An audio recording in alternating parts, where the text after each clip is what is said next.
And again, temperatures mostly in the mid to high teens. What you get for breakfast is something that, if we do our jobs right, you will wake up to news that you didn't know the night before. It's a conversation. It's not just me and Eamon. We want to get to know you, and we want you to get to know us. From 6, it's Breakfast with Eamon and Isabel. Monday to Thursdays on GB News, Britain's news channel. Nightmare commute. Kick it up a gear with me, Patrick Christie's, at drive time, 3 till 6 p.m, Monday to Friday on GB News Radio. You can listen online and on DAB+, on the smart speaker app and on the GB News app. And if you've got an Alexa, all you have to say is, Alexa, play GB News. We're also on TuneIn and the Radio Player apps. From the school run to rush hour, get revved up with me, Patrick Christie's, on GB News and GB News Radio. Join me, Andrew Pearce and Bev Turner, Monday to Thursday, 9:30 a.m. Who benefits from that? Not the British public. And on Fridays, join us, Tom Harwood and Ellie Costello from Britain's Newsroom. That's what you get with this show. That's fantastic. If it's happening, we're talking about it on Britain's Newsroom. GB News, Britain's news channel. GB News, unlike other broadcasters, isn't obsessed with the London-Westminster bubble. We think there's a nation beyond the M25, and that's why we talk about the issues that matter across the land. Join me on State of the Nation, 8 to 9 o'clock, Monday to Thursday, on GB News. Daisy's listening, and you should too. People in Britain, they love free speech, but they also love fair play. I don't care if I'm speaking somebody from a trade union, from the Labour Party, somebody from the SNP. And I think the viewers like to see that actually we can challenge one another, but in a positive way.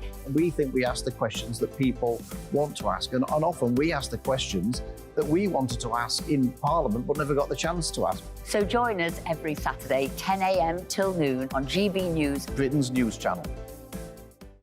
The Live Desk with me, Mark Longhurst. And me, Pip Thompson. It's here Monday to Friday on GB News. From midday, we'll bring you the news as it breaks, whenever it's happening and wherever it's happening, from across the UK and around the world. Refreshing, feisty, but with a bit of fun too. If it matters to you, we'll have it covered on TV, radio and online. Join the Live Desk on GB News, the People's Channel, Britain's news channel. In a world of dull and predictable radio and TV shows. Oh, hi. On Mark Dolan tonight, we've got big guests. We drill into the big stories of the day. The show adds up to a brilliant listening and viewing experience. Mark Dolan Tonight is the most entertaining current affairs show ever, and that's a fact. That's Mark Dolan Tonight, Friday, Saturday and Sunday from 9. Only on GB News, Britain's news channel.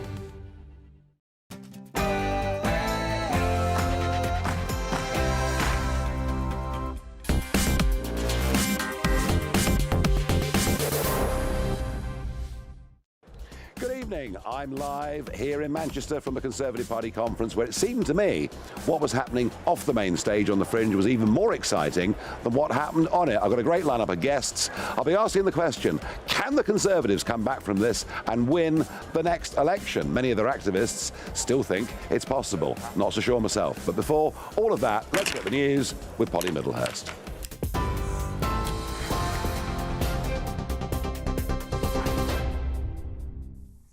Nigel, thank you. Well, the top story tonight is that the Greater Manchester Mayor has said axing the northern section of HS2 would be the desperate act of a dying government. That, as a Number 10 source told GB News, that no decisions have as yet been taken. But Andy Burnham has called on the Prime Minister to end the shambles on HS2, and it follows increased speculation about the rail project's future, with a number of government ministers calling for the project to be reviewed due to spiralling costs. The Chancellor, Jeremy Hunt, said it shouldn't cost 10 times more to build a railway in the UK than it does just across the Channel in France. Well, the Chancellor announced plans to freeze the expansion of the civil service today and reduce its numbers to pre-pandemic levels. During his speech at the Conservative Party conference in Manchester, Jeremy Hunt said it would save the government £1 billion next year. Meanwhile, the Chancellor announced tougher benefit sanctions on those who are capable of working but choose not to, and a national living wage rise to £11 an hour. We promised in our manifesto to raise the national living wage to 2/3 of median income, ending low pay in this country. At the moment, it's £10.42 an hour. And we're waiting for the Low Pay Commission to tell us next year's recommendation.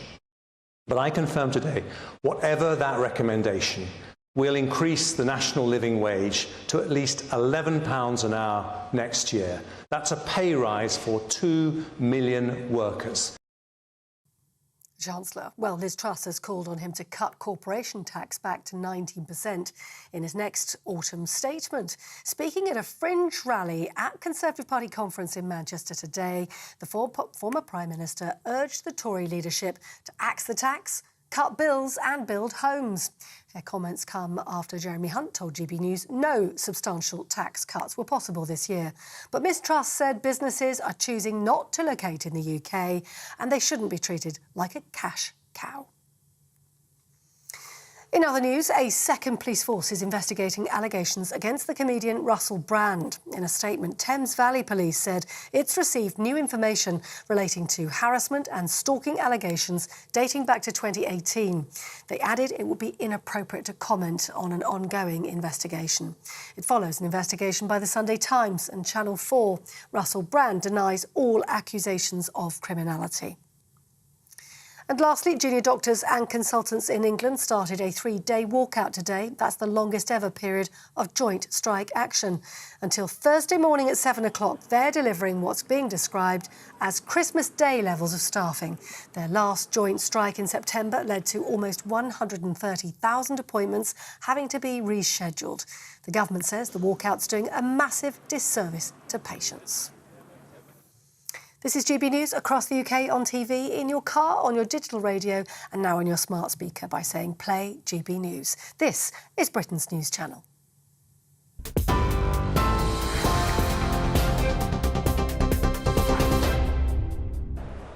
Good evening. Well, it's the first time I've been inside the security barrier at a Conservative Party conference since, believe it or not, the 1980s, but they've let me in.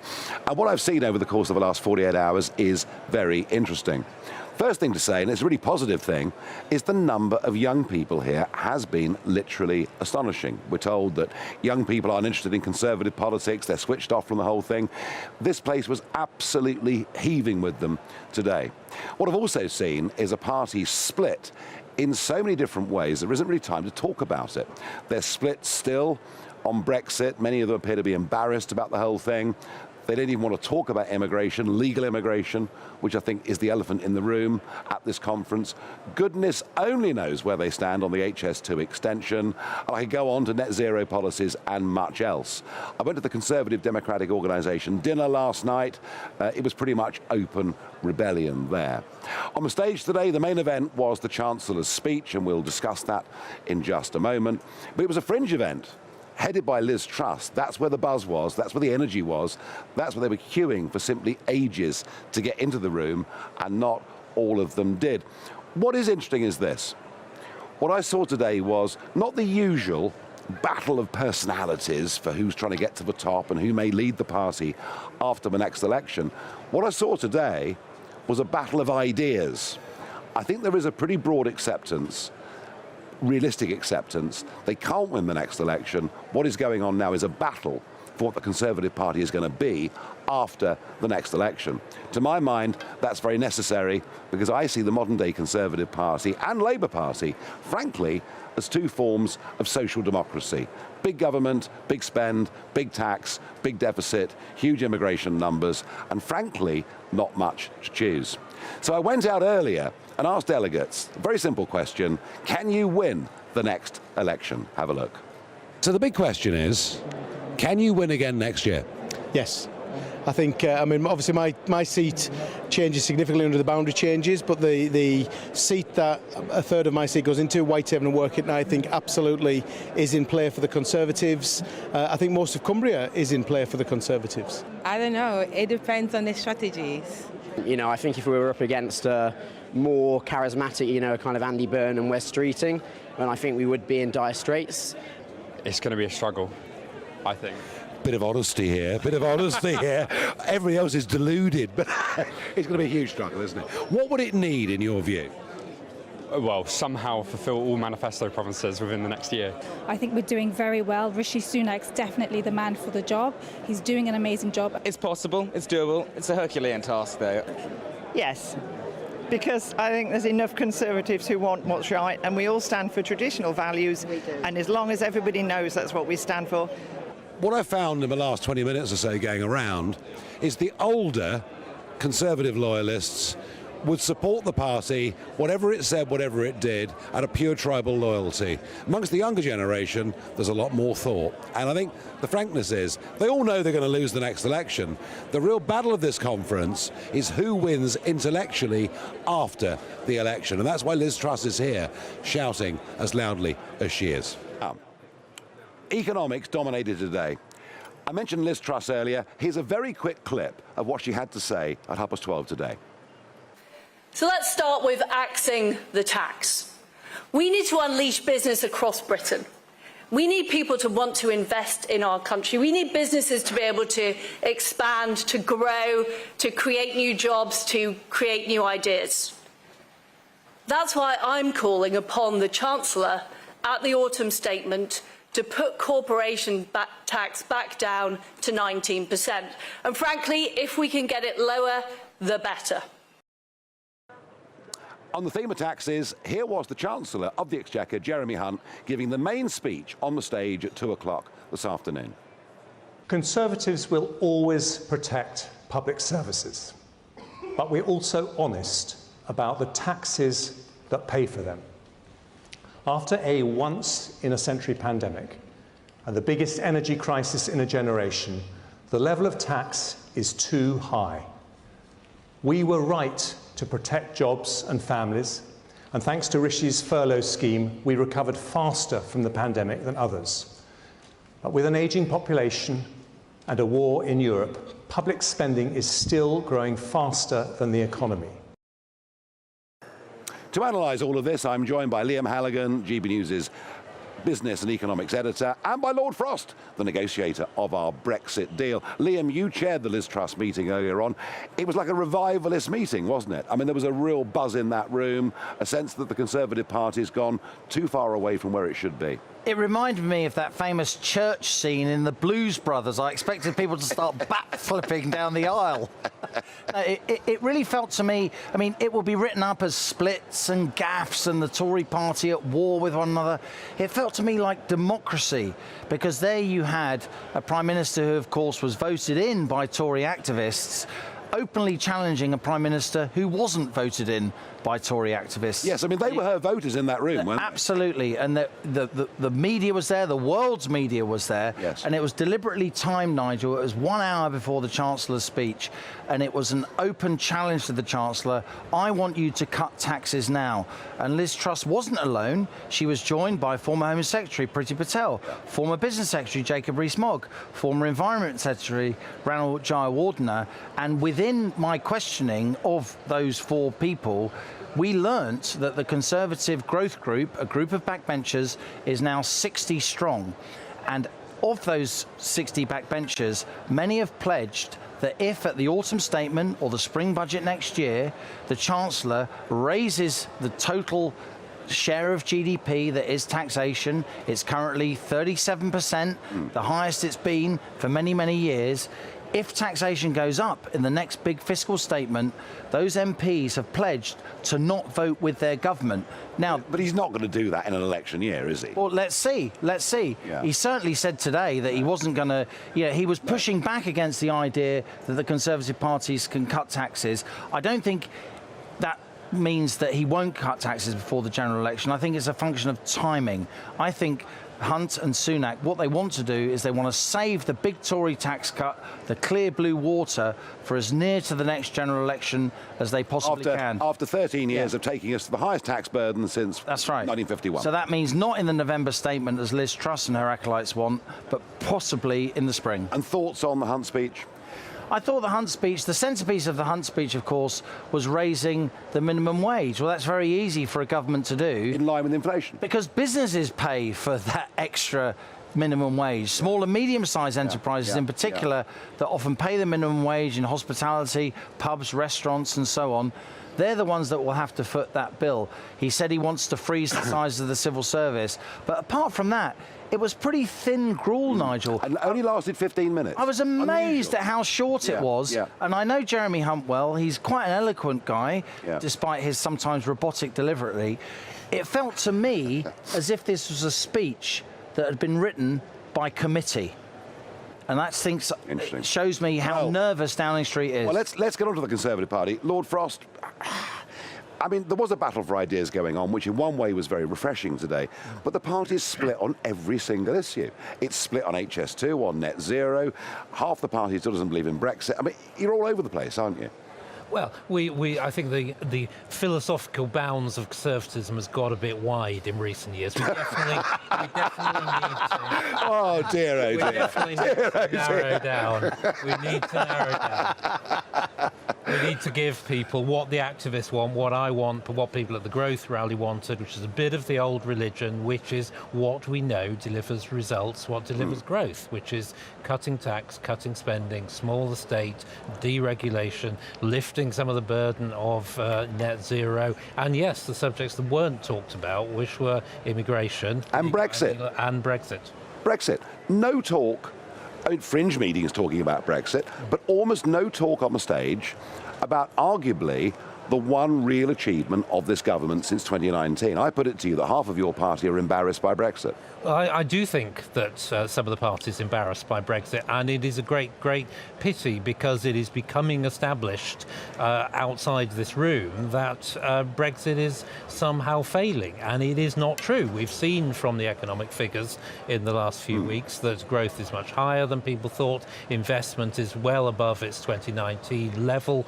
We've got good trade programs going ahead. What we need to do is explain, and we need to use the benefits. We need to use this legislative freedom to deregulate, to boost growth and control the borders. But it's linked, David, to the other elephant in the room. Net migration is running at all-time records. There is no prospect of it going down. And this is without even discussing what's happening in the English Channel, where, by the way, 900 have come in the last 3 days, and there are more going to come tomorrow. The reason people think Brexit's failing is because one of the functions of a sovereign state is the ability to control your borders, the basic promise and belief that by voting for Brexit, we would be in control, and the numbers have gone up. Can you see why there's such disappointment in the Red Wall? I absolutely can. I share it. Immigration, legal, illegal, is too high. It is far too high, and we need to bring it down. And illegal immigration is within our powers. The government decides the conditions for visas. I know. It can change that if it wishes, and it needs to change it. Not necessarily with a snap of the finger, but we need a programme to get it down very, very dramatically in the next year or two. Isn't the truth, guys, of what's really going on here that, you know, Sunak's made some comments over the course of the last couple of weeks. It's seen that the Labour lead perhaps is a bit softer than we believed before, but most delegates here, most MPs, realistically know they can't win the next election. Isn't what's really happening here a battle for what the party's going to be after an election defeat? I think that's true, Nigel. When you and I were at the Conservative Democratic Organisation dinner last night, Priti Patel gave a speech in which she lauded GB News. Nice. Yeah. But it was basically a leadership pitch for who is going to control the post-Sunak party. And in the interviews you did there with delegates, which you showed, it was interesting that the older people, many of whom will have Conservative voting friends, thought they could win. Yeah. But the younger people, in many ways, a lot more representative. Yeah. Many of them have friends who aren't Conservative voters, and they think that they're going to lose. Look, in the last few weeks, Sunak has actually started to do some politics. He started to get beyond, I want to be nicey nice to everybody and be a grown-up, and he started to make some decisions. The art of political leadership is understanding that you're going to annoy some people when you make decisions.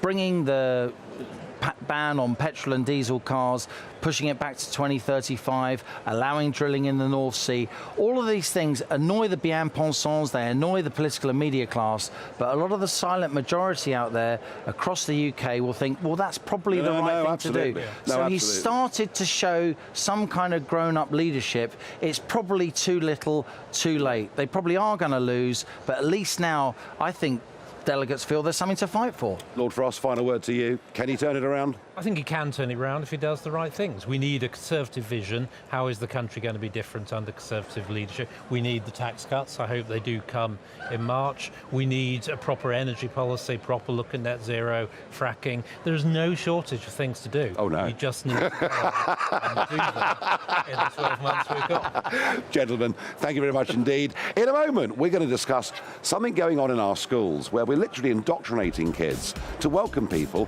who cross the English Channel. And it's all being paid for with taxpayers' money. It's not good enough. See you in 2 minutes.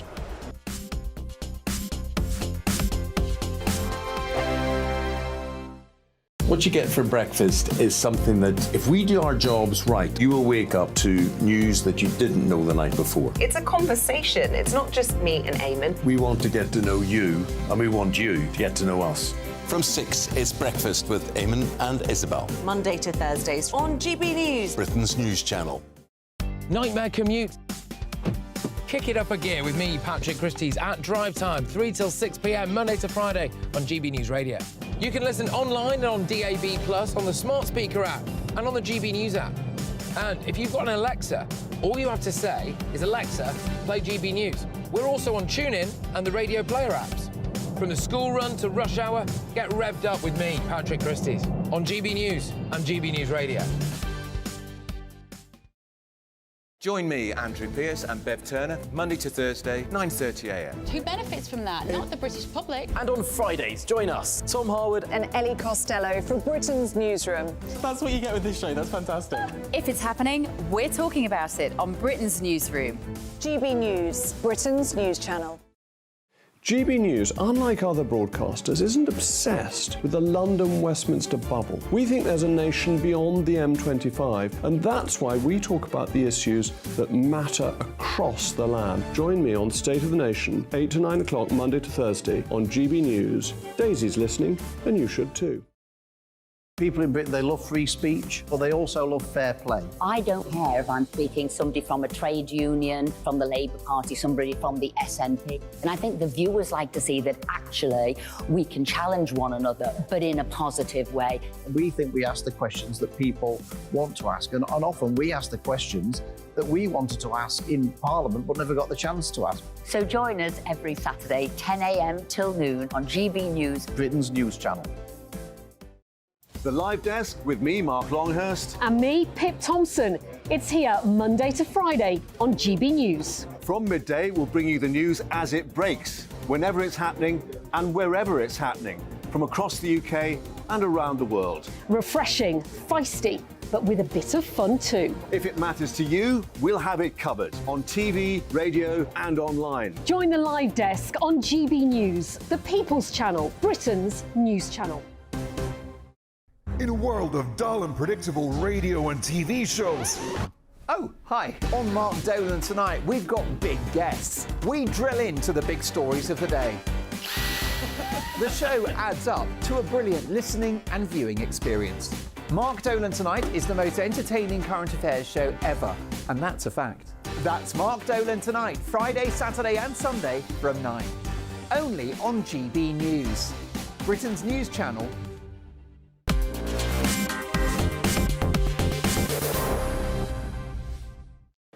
Well, over the course of the last 2 years doing this show, we have been very critical of much of what's gone on within our education system. My view that our kids are being, from a very early age, right the way through university, being indoctrinated. But this is a new one on me. It's the concept of sanctuary schools. Charlie Peters, our investigative reporter, will tell us all. Charlie, what have you found? We've been looking into this network called the Schools of Sanctuary Network. It's part of a wider thing called the City of Sanctuary Charity.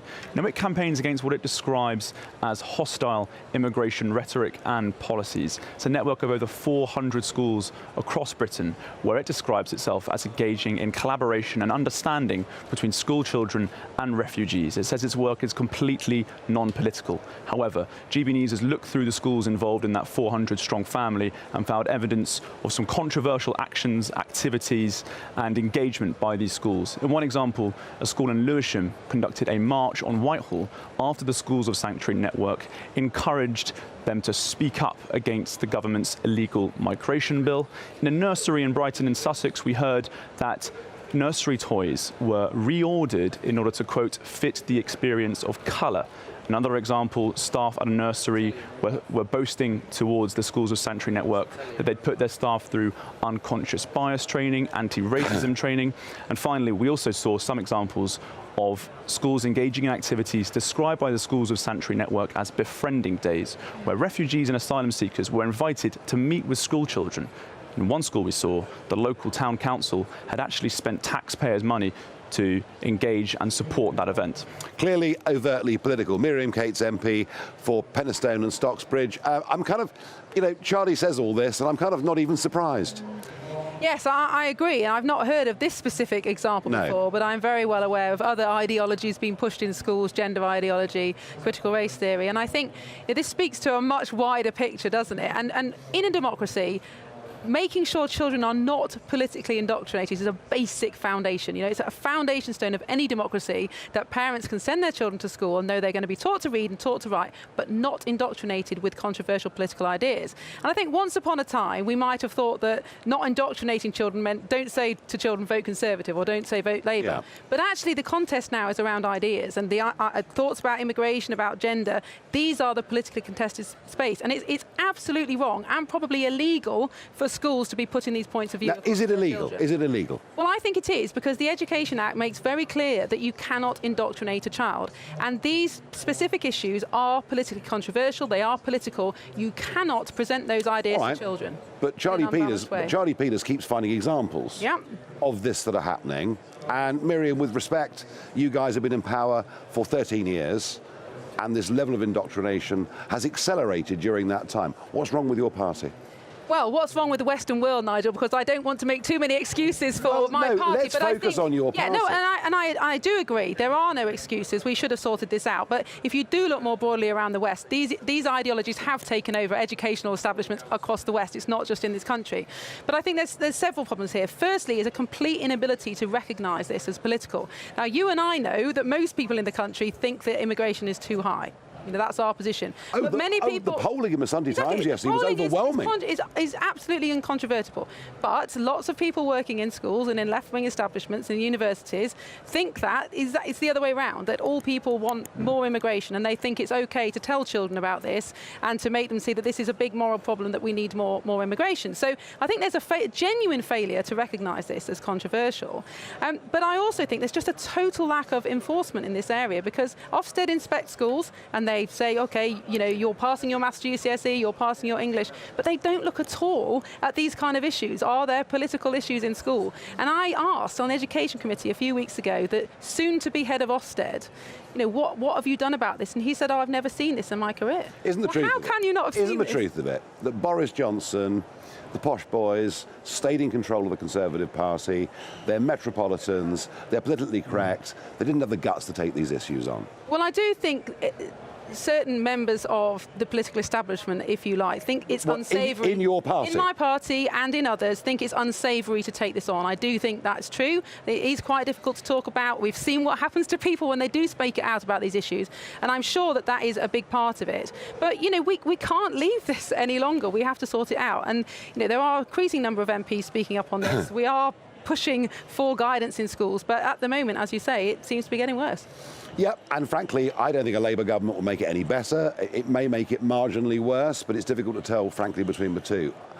Charlie Peters, what do the Schools of Sanctuary say? Schools of Sanctuary said that they reject any claim that this is political work, that they are a network that engages in understanding and collaboration. And while we're hearing about how many MPs are, of course, resisting the spread of progressive ideologies in schools, we do know that the Schools of Sanctuary is reliant on funding from grants and NGOs to sustain its work. It received £50,000 from the Paul Hamlin Foundation, a pro-migration campaigning group. Last year, the Paul Hamlin Foundation had recently received £1.36 million in government grants. So there is a case possibly here to say that the government is, while it says it's opposing progressive ideologies in schools, through the back channels of money, supporting this work. And the sadness for me here in Manchester is that Miriam and what she stands for is actually where most Conservative members are at this conference, where most Conservative voters are, where a majority of parents are in this country. The sadness is that Miriam is actually in a minority in her own parliamentary party. I'm not going to allow her to answer that. Because she can't. She knows I'm right, aren't I? Well, if you will allow me to have the last word, we had a rally this afternoon for the New Conservatives rally for the manifesto. And the biggest cheer was for Nick Fletcher, who said that parents should have the legal right to see what their children are being taught in schools. And that was the biggest cheer of the whole event. And it is starting to capture the grassroots. There's no problem with the Conservative membership. That wasn't what I was talking about. It was the MPs. Thank you very much indeed for joining us. In a moment, we'll look at Claire Coutinho's speech. We'll ask, have the Tories really changed policy on net zero, or is it just a short-term sop to voters? The Live Desk with me, Mark Longhurst. And me, Pip Thompson. It's here Monday to Friday on GB News. From midday, we'll bring you the news as it breaks, whenever it's happening and wherever it's happening, from across the UK and around the world. Refreshing, feisty, but with a bit of fun too. If it matters to you, we'll have it covered on TV, radio and online. Join the Live Desk on GB News, the People's Channel, Britain's news channel. So Jubes and Kerr, we tackle the issues of the day with real robust debate, both sides of the fence, battling it out with me in the middle with my forthright opinions and views. And often really interesting things happen because you start with a position and then by the end of the debate you find actually, well, I might not have thought about that one. What we need in this country is two new political parties. You should maybe think about doing a 2024 calendar. I'm Michelle Dewberry and I'm keeping you company right through until 7 o'clock this evening. GB News, the People's Channel, Britain's watching. People in Britain, they love free speech, but they also love fair play. I don't care if I'm speaking somebody from a trade union, from the Labour Party, somebody from the SNP. And I think the viewers like to see that actually we can challenge one another, but in a positive way. We think we ask the questions that people want to ask, and often we ask the questions that we wanted to ask in Parliament but never got the chance to ask. So join us every Saturday, 10 a.m. till noon on GB News, Britain's news channel. In a world of dull and predictable radio and TV shows. Oh, hi. On Mark Dolan tonight, we've got big guests. We drill into the big stories of the day. The show adds up to a brilliant listening and viewing experience. Mark Dolan Tonight is the most entertaining current affairs show ever, and that's a fact. That's Mark Dolan Tonight, Friday, Saturday and Sunday from 9. Only on GB News, Britain's news channel. Join me, Andrew Pearce and Bev Turner, Monday to Thursday, 9:30 a.m. Who benefits from that? Not the British public. And on Fridays, join us, Tom Harwood and Ellie Costello from Britain's Newsroom. That's what you get with this show. That's fantastic. If it's happening, we're talking about it on Britain's Newsroom. GB News, Britain's news channel. Join me, Camilla Tominey, on Sunday mornings from 9:30, taking the politicians to task and breaking out of SW1 to see how their decisions are affecting you across the UK. Bursting the Westminster bubble every Sunday morning, only on GB News, the People's Channel. Britain's watching. I'm Andrew Doyle. Join me at 7 o'clock every Sunday night for Free Speech Nation, the show where I tackle the week's biggest stories in politics and current affairs with the help of my two comedian panellists and a variety of special guests. Free Speech Nation, Sunday nights from 7 on GB News, the People's Channel, Britain's news channel.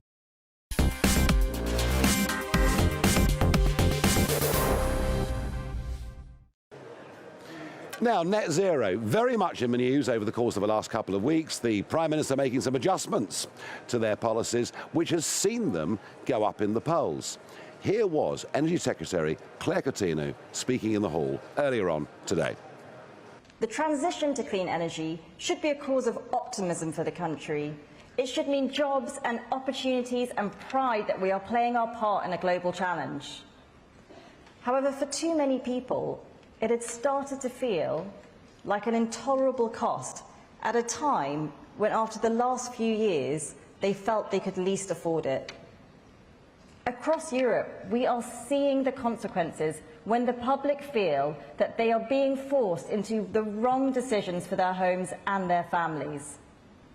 In Germany, the climate skeptic AfD is now polling in second position in Europe's largest economy. In France, over a quarter of people think that climate change is a conspiracy. And in the Netherlands, the rise of a new net zero skeptic party stormed their local elections. Meanwhile, in the UK, only 7% of people think net zero is going to be good for them and their family in the near term. So there was Claire Coutinho talking about the intolerable cost of many net zero policies. Well, I wonder whether they've been listening to my next guest. Yes, it's our old friend, Clive Moffat, our energy guru and former government advisor. Clive, when it comes to some of the changes they've made, a bit of realism coming in. A little bit, yes, but it's tinkering. And we've had a slight delay in electrification of heat and transport, help consumers in the short term, but it's not going to do anything in terms of the longer term costs of net zero. Because the big elephant in the room on this, which they haven't approached and not even discussed today, is the decarbonisation of the electricity system by taking gas out altogether by 2035. Now, that is totally unrealistic.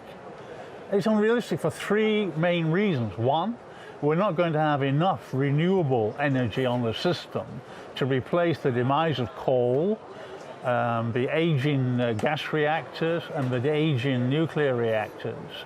And secondly, we don't have any infrastructure to get the wind power to where it's needed. Well, this is why they need to build huge pylons all over Suffolk into London and all the rest of it. Yeah, we've had no coherent plan for that. We've had statements from National Grid saying that it would be billions of pounds in money to spend. But we've had no coherent plan about how, timing and whatever. Developers are saying to Grid, we won't build any more offshore wind farms, not least because the contract price is too low, as you know, because the auction failed. Yeah, completely, yeah. But also because we don't have the infrastructure.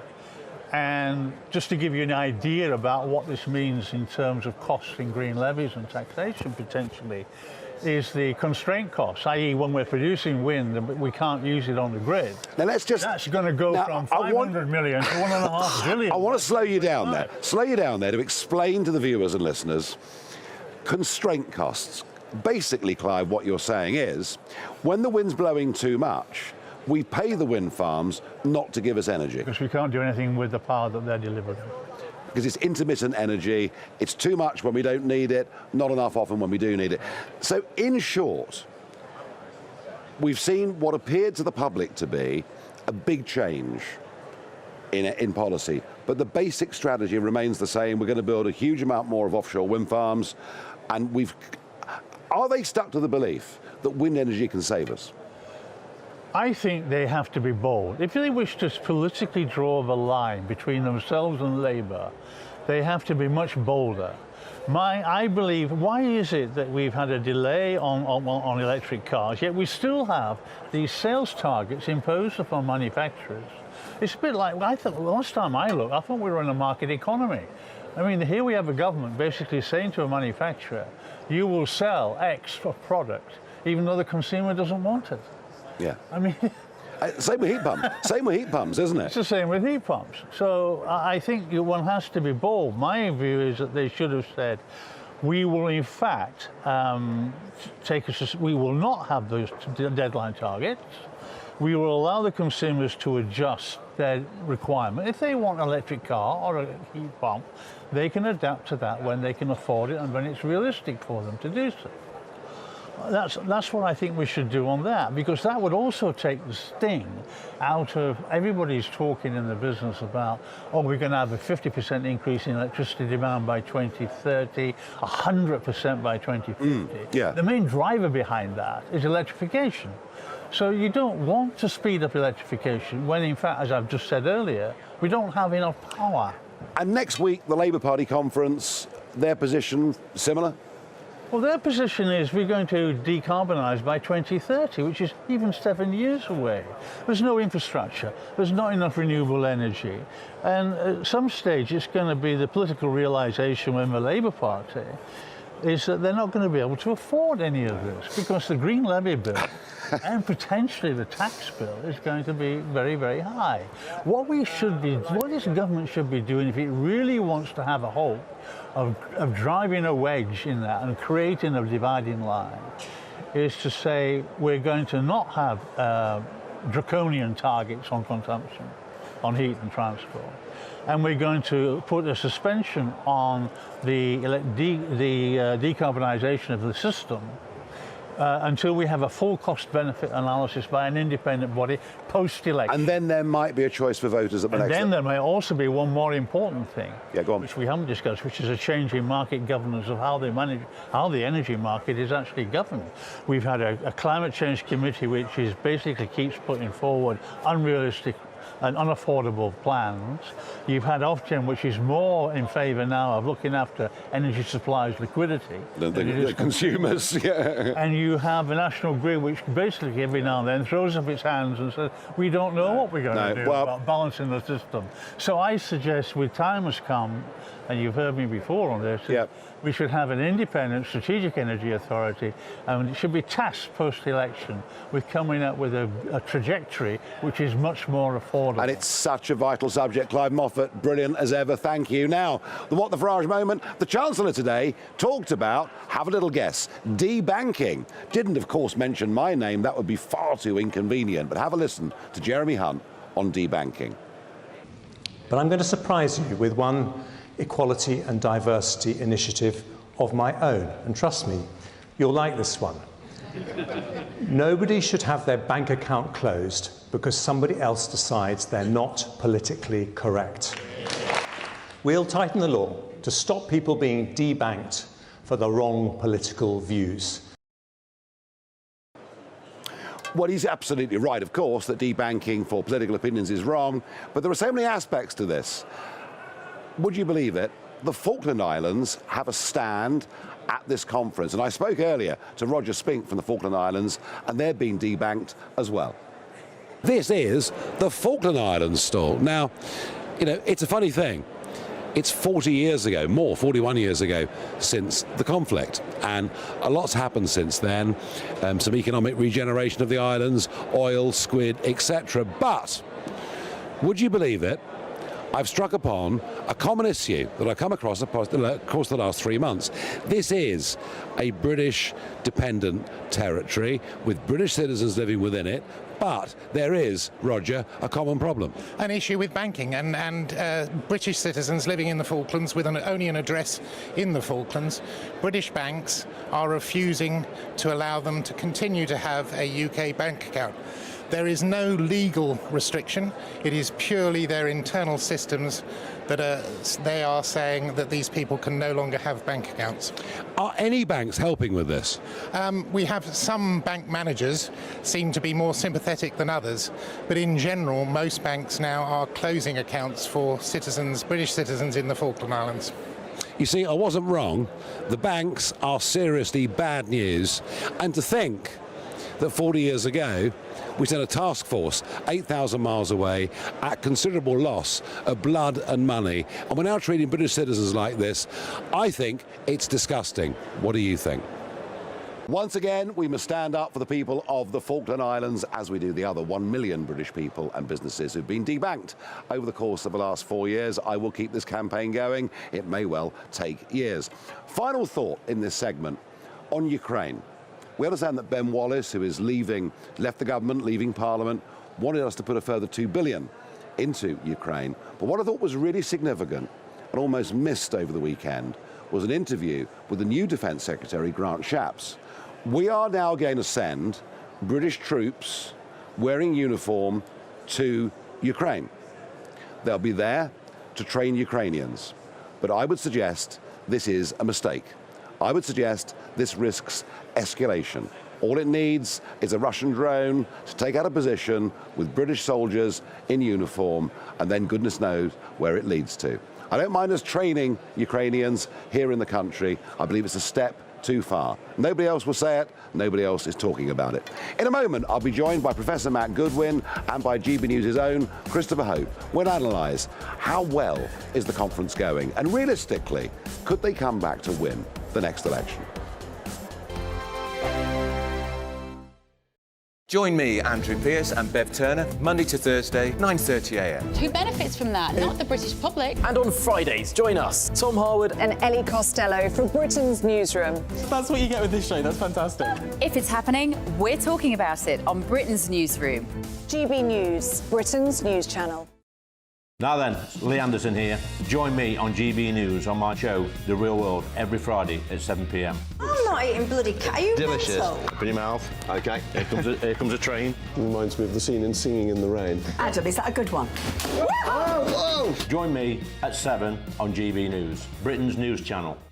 Join me, Camilla Tominey, on Sunday mornings from 9:30, taking the politicians to task and breaking out of SW1 to see how their decisions are affecting you across the UK. Bursting the Westminster bubble every Sunday morning, only on GB News, the People's Channel.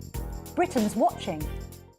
Join us every night on GB News at 11 p.m. for Headliners, which is 3 top comedians going through the next day's news stories, which is exactly what you need, because when the establishment has gone crazy, you need some craziness to make sense of it. So join us 11 p.m. every night on GB News, the People's Channel, Britain's news channel. I'm Andrew Doyle. Join me at 7 o'clock every Sunday night for Free Speech Nation, the show where I tackle the week's biggest stories in politics and current affairs with the help of my 2 comedian panellists and a variety of special guests. Free Speech Nation, Sunday nights from 7 on GB News, the People's Channel, Britain's news channel. Every Sunday from 11, join Michael Portillo. There will be topical discussion, looking at the week before and the week to come. So kick back and relax at 11 a.m. on Sundays on GB News with me, Michael Portillo. GB News, the People's Channel, Britain's news channel. Nightmare commute. Kick it up a gear with me, Patrick Christie's, at drive time, 3 till 6 p.m, Monday to Friday on GB News Radio. You can listen online and on DAB+, on the smart speaker app, and on the GB News app. And if you've got an Alexa, all you have to say is, Alexa, play GB News. We're also on TuneIn and the Radio Player apps. From the school run to rush hour, get revved up with me, Patrick Christie's, on GB News and GB News Radio. In a world of dull and predictable radio and TV shows. Oh, hi. On Mark Dolan tonight, we've got big guests. We drill into the big stories of the day. The show adds up to a brilliant listening and viewing experience. Mark Dolan Tonight is the most entertaining current affairs show ever, and that's a fact. That's Mark Dolan Tonight, Friday, Saturday and Sunday from 9. Only on GB News, Britain's news channel.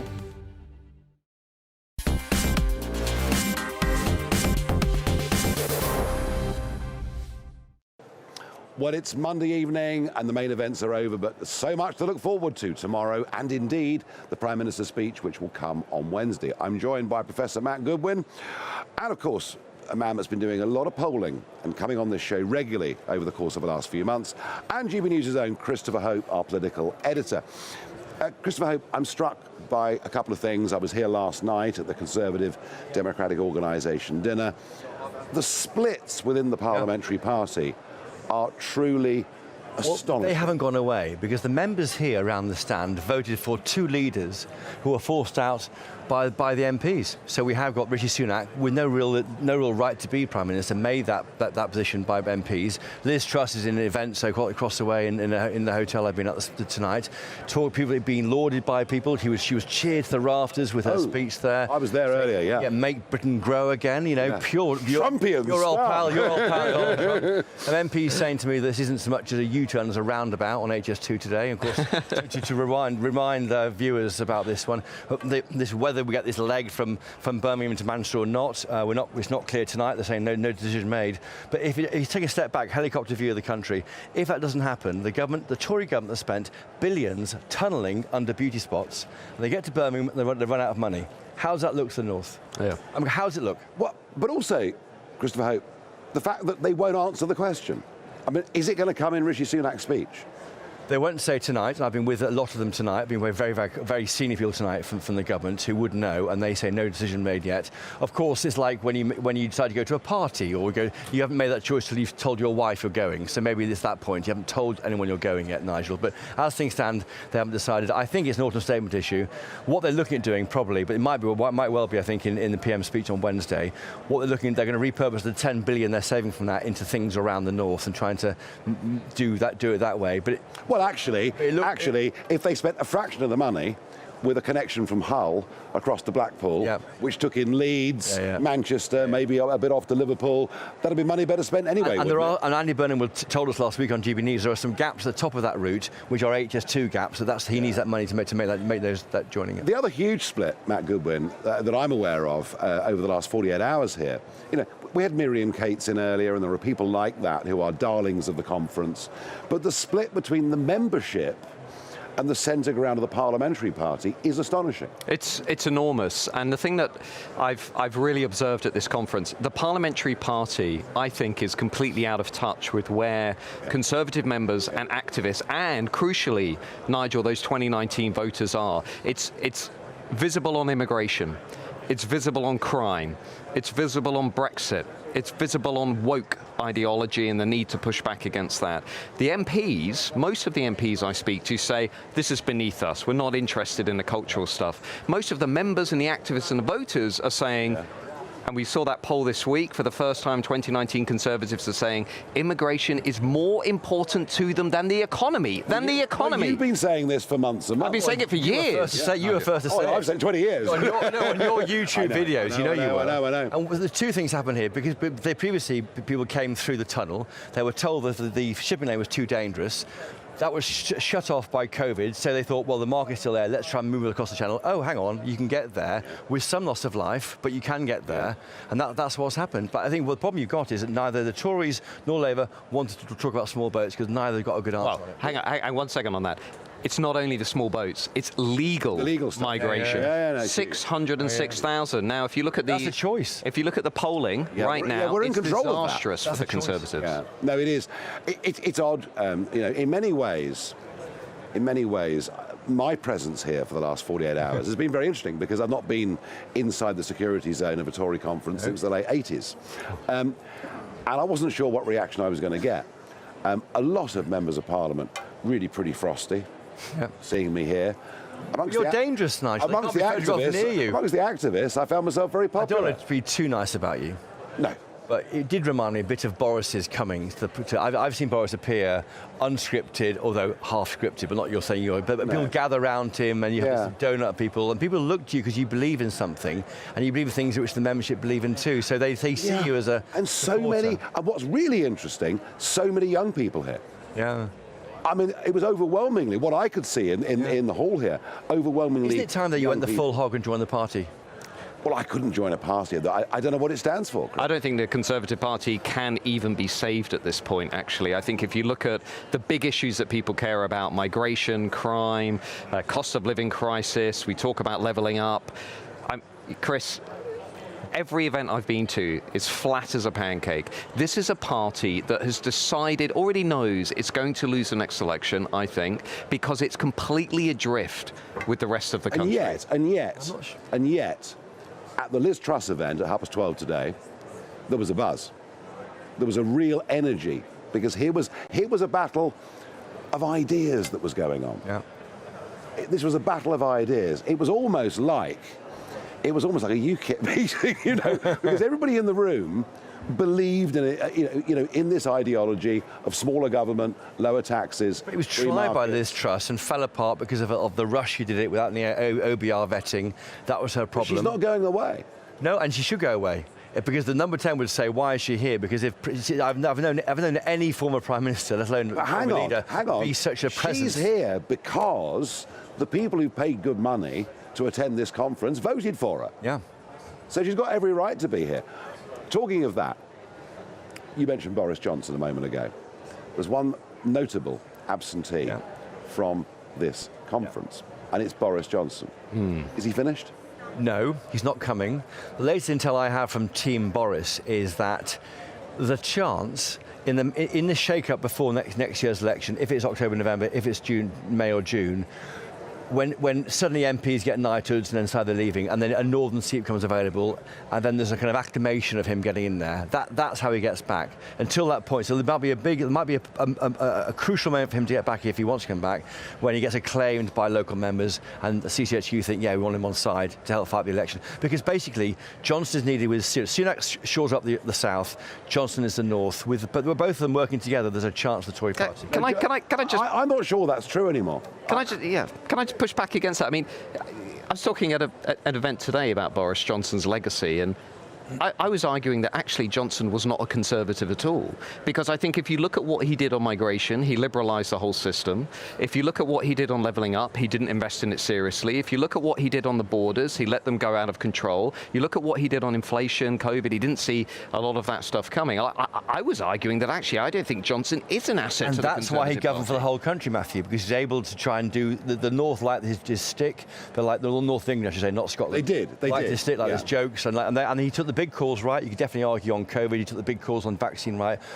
He led the way on Ukraine. I mean, he's got the big picture right. So. He absolutely did connect with the North, and connected with that. Well, frankly, it was a UKIP vote, much of it, and they were happy to vote for him. They liked him. He was different. With your support, because you were two candidates. I know, absolutely.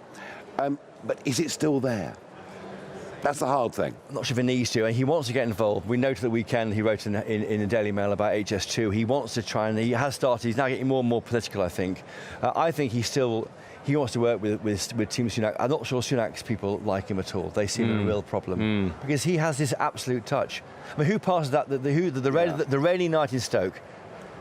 Sunak gets off. 10 people are there. Johnson gets off.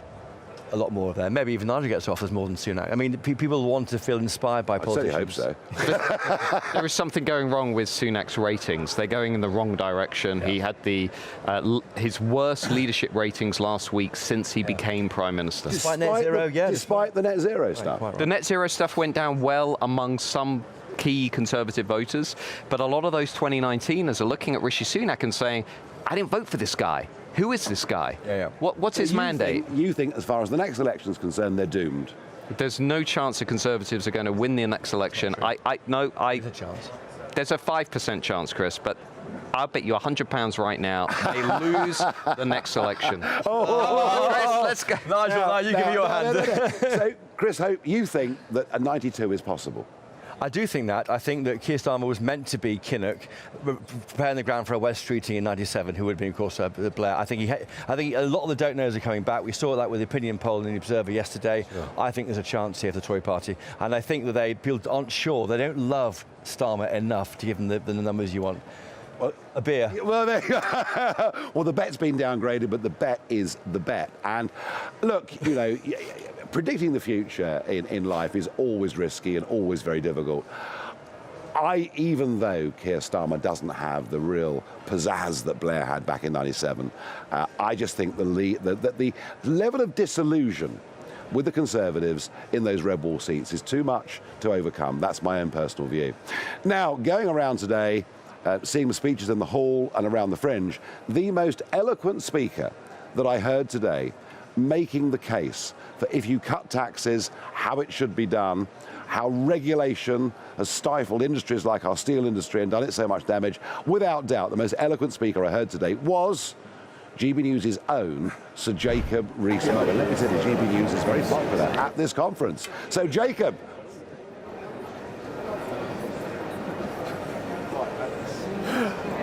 Well, typically I could hear everything absolutely clearly until Nigel asked his question. So I don't know what his question was, but I'm going to say what I'm going to be speaking about, which is the growth agenda. All the communications were perfect until the question, but I'm going to be talking about what Liz was talking about and I was talking about earlier. It's so important that we grow this economy, we cut taxes, we deregulate it, and that's what I will be summarising for GB News viewers later on. You see, there we are. There's the Mog, out with the great British public, out with Conservative Party members, and absolutely coming alive, loving every minute of it. But before that, let's quickly get the weather. Evening, I'm Alex Deakin. This is your latest weather update from the Met Office for GB News. Bright and breezy sums up tomorrow. A bit of a grey start in the south, and there will be some showers, particularly across the north and the west. Overnight, some pretty heavy rain moving in. A very soggy one out there right now, thanks to this area of low pressure. Some intense downpours, even the odd rumble of thunder likely over the Midlands and eastern parts of England over the next few hours. Could be very wet indeed for a time across parts of Norfolk especially. But that all tends to scoot away through the early hours. Many places will become dry, certainly across Scotland and Northern Ireland, some clear spells. A little chilly here, down to single figures, but staying quite mild across the south. Temperatures may stay in the teens in the capital, but quite a grey start to Tuesday. Still some outbreaks of rain over the East Midlands, East Anglia and the southeast, potentially still around for the rush hour.